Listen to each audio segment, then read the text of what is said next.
Marcelino, one of the things that Coach Womack talked about is how impressed he was. Obviously, you guys kind of had to go away for a long time. You didn't get the spring and certainly kind of parts of the summer that you would have had with the strength staff, but he was impressed with just the way everybody came back physically. I guess what role did the players, kind of take on, and maybe especially guys like you that are experienced in, even when you guys kind of had to be separate, you had to be at home, staying on top of one another about staying in shape, getting workouts in, finding ways to keep sort of training, even if obviously it's not spring practice, it's not the normal summer conditioning.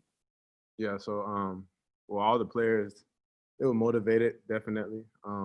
So, it wasn't too hard for us to get out and do some drills away from the stadium during that time. And when we got back, for that short time, I chose to work out with the freshmen to kind of show them the way, because they obviously didn't have a official summer here. They it was kind of chill for them for the most part, obviously, with everything that was going on.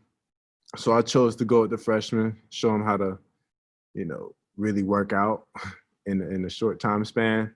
The upperclassmen were with each other, and I'm sure they were pushing themselves and going hard, and it showed, throughout these first 3 days of official fall camp. We run around, flying around, offense doing their thing, we're doing the defense doing their thing. Yeah.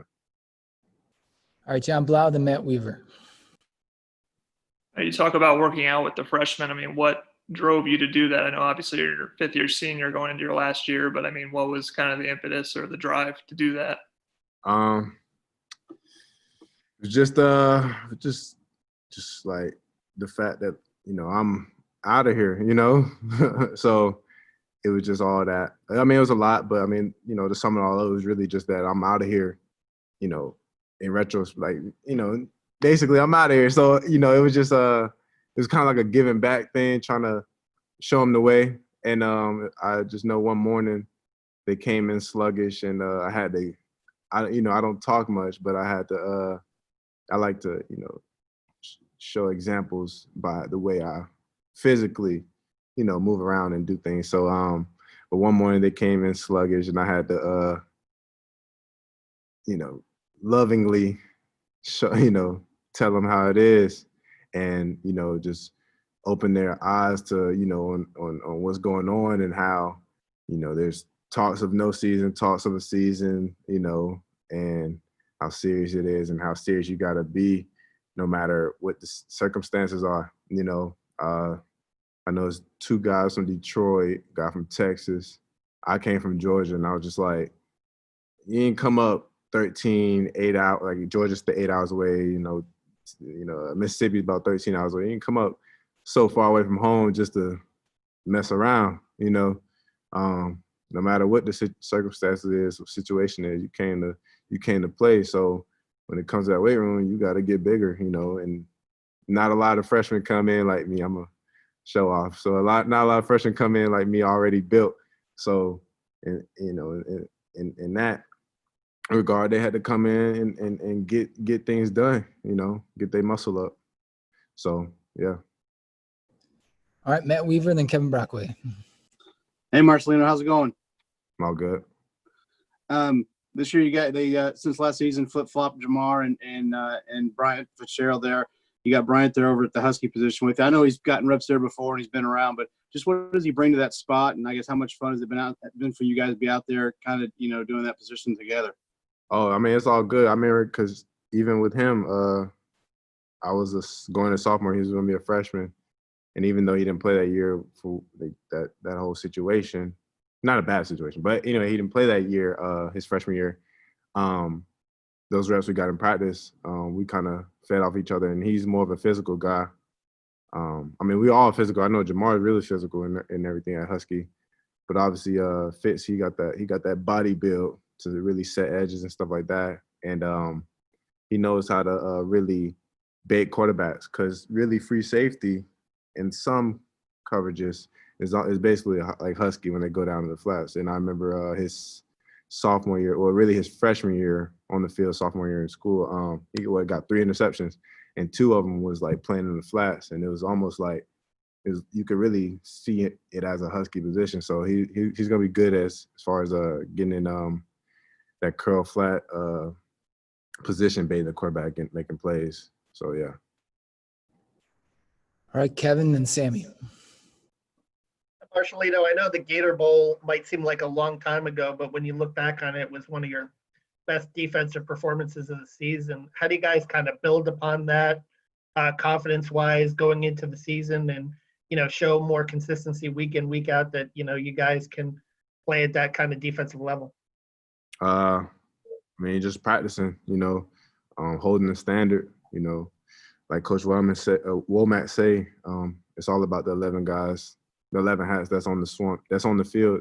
They represent the Swarm D, flying around, running around, making tackles, making plays, creating takeaways, stuff like that. I mean, that's just, like you said, like you think the Tennessee game was one of our better defensive games, which is pretty true.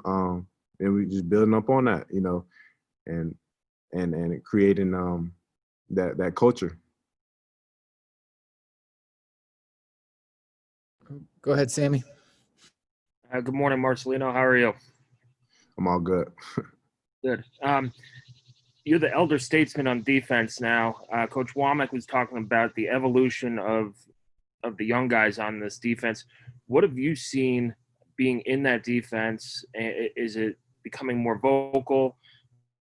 How much have these younger guys grown around you that you have seen? I mean, they've all grown. I've been here really, I'm a last of a dying breed. It's only me and Jerome left.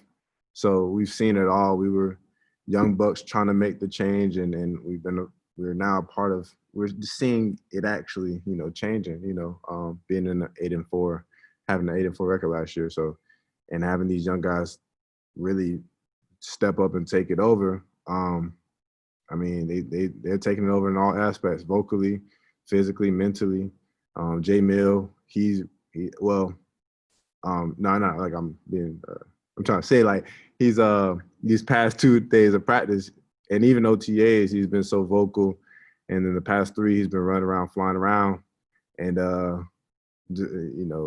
he may seem slow, but that football speed is a little different, So he going left to right as fast as he can.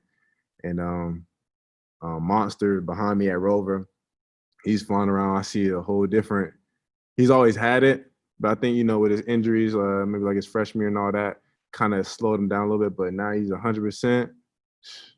He's flying around. Jamar, he's a playmaker, so now he's at free safety. You can see the whole field. It's even crazier. Taiwan and Micah McFadden, all of us all around. I mean, I'm just saying the skill guys for the most part. But even now down in the D-line, they gotten bigger. Like I just told Trey Maurice, even though he kind of old head, but he's still a part of this young culture. Man, he gotten so much bigger and stronger and mentally. Man, it's a wrap. All that talk of trying to break the gap and do all this and that. Nah, man, we got depth, we got strength, we got speed, we got vocal leaders. Not one player is reticent on the field. We all talking, and we creating havoc. So we hope to move that on to the season and show the opponents what we got. All right.